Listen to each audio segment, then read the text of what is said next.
في المبتدأ وكأنها من غير نقط. كل الحروف اللي انكتب بيها الحوار او في اختصار كان غير كده لحظة بداية فكرته حلم الكبير. أرض اللي كان في الوقت ده أكبر كتير من تفصيلات الاحتمال. ما عصرتهاش لما المعاني طلقتها جوه اللي جاي يخدعها ضي تاهت بوادي الانتظار. اتبعترت كل الجمل واتعثرت لغة الحوار. وانا حلمي اشبه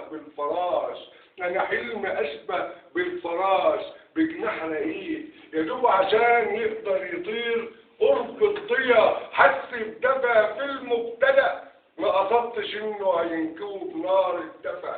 في الحلق حجر دمعتي طعم المرار. فرس الرهان متربصاله كبوته قبل السبق. طب اعمل ايه لو جه عليه الدور بدأ؟ محتاج اجابة لما سبق. وانا اصلي دايما بتسند لبكرة على اللي زمان مضى. جهدك قضى مين يفهمك يا اللي انت ضليت الطريق. لو جيت في يوم وتعيت عليك سامحني يابا في تربتك. انا لو مشيت جنب الحيطان لو كان امان. طب اعمل ايه في المفترق؟ ادينا اهو في المفترق. لو كان ريح مش بس ريح لو حتى سديت البيبان. كان نفسي يابا لو اسألك حن المال ولا الزمان. انا جيت في يوم جبت الحروف حسب الفصول رتبتهم طلعت كلام.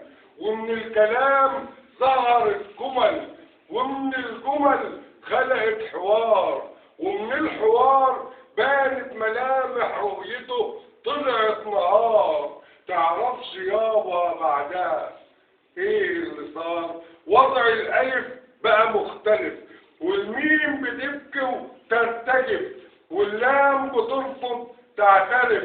صار الكلام غير الكلام. تاهت ملامح رؤيته وفي لحظته اتبعترت كل الجمل.